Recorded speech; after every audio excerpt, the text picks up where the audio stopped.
Good morning, all of you.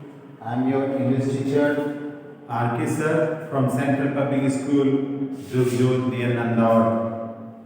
And I'm sure that you must be at home and all of you must be safe and sound with all your family members.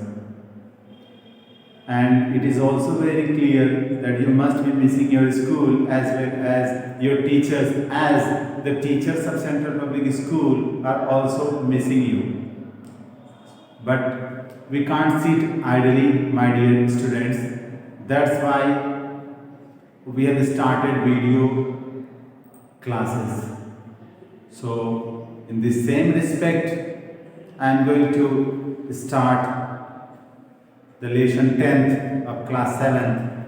The topic is stopping by woods on a snowy evening. It is a poem composed by Robert Frost.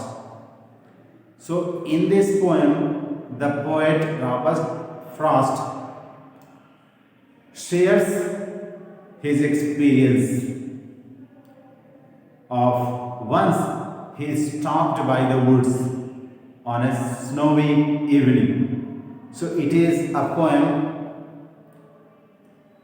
in which the poet Robert Frost shares his experience, how he felt when he stopped near the woods on a snowy evening. So let's start reading this poem stanza wise, followed by its explanations. Whose woods these are, I think I know. His house is in the village, though he will not see me stopping here to watch his woods fill up with snow. In the very first stanza, the poet Robert Frost says that he thinks he knows whose those woods are. So in this very first stanza, Robert Frost says that he knows that whose the forest or the woods are. His house is in the village though.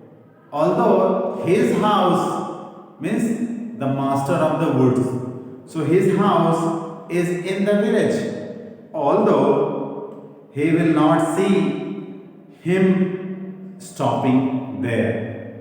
The Robert Frost is saying that even the master of the woods is living in the nearby village, although he will not come to know that Robert Frost is staying there to watch his woods fill up with snow.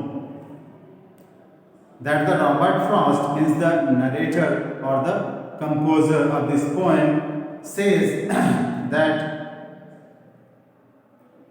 the master of the woods will not come to know that he is stopping there, and he will also not watch his woods fill up with snow.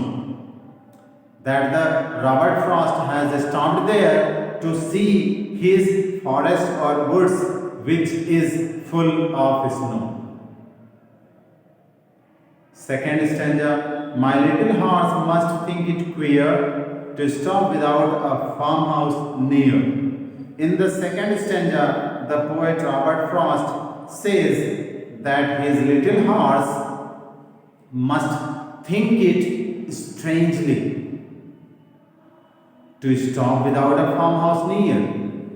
His horse will think in a strange way that his master, means the Robert Frost, why the Robert Frost is stopping near the woods where there is no any farmhouse there. So it will be a strange thing in the eyes of his little horse. Between the woods and frozen lake, the darkest evening of the year, the Robert Frost was staying or stopping between the forest and the lakes which have got frozen. And according to the poet, it was the darkest evening of the year. Third stanza, he gives his harness bells a shake to ask if there is some mistake. The only other sounds the sweep of easy wind and downy flake.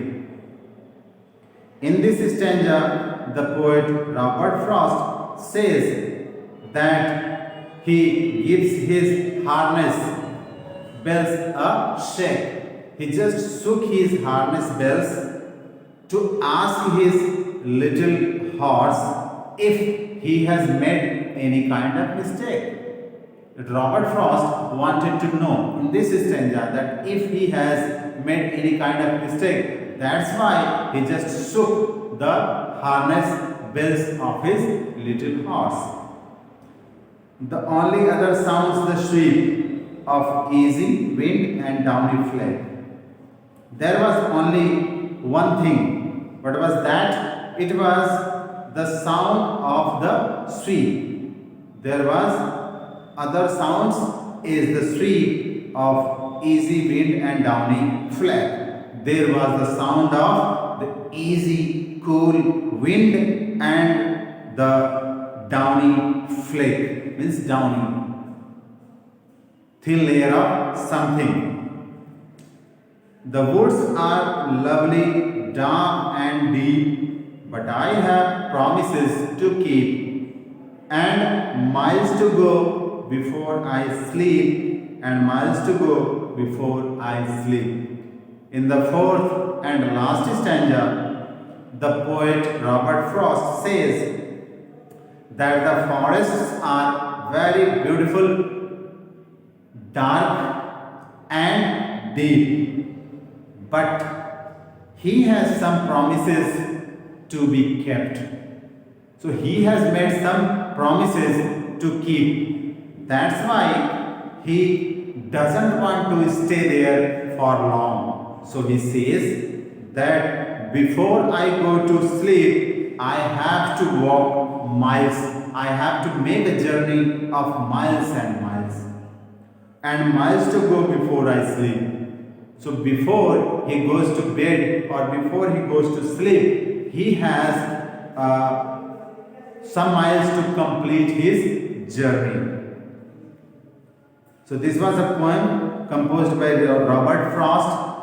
In this, what do we learn from this poem? In this poem, the poet expresses that we have to do something in order to achieve a goal. It means that if we keep promise, if we make promises to anybody or to ourselves, we have to work for that. We will have to do some deeds in order to get our goal. As a wise man has wisely said, that a man without an aim is like a ship without a rudder. So it is also very dangerous for any ship to sail on high seas. So it is also very dangerous for any person to live a very good and comfortable life without an aim. So each and every person must set a target or a goal at the very beginning of his life, and he should always try to achieve it by continuously doing his work. Thank you all of you. Have a great day.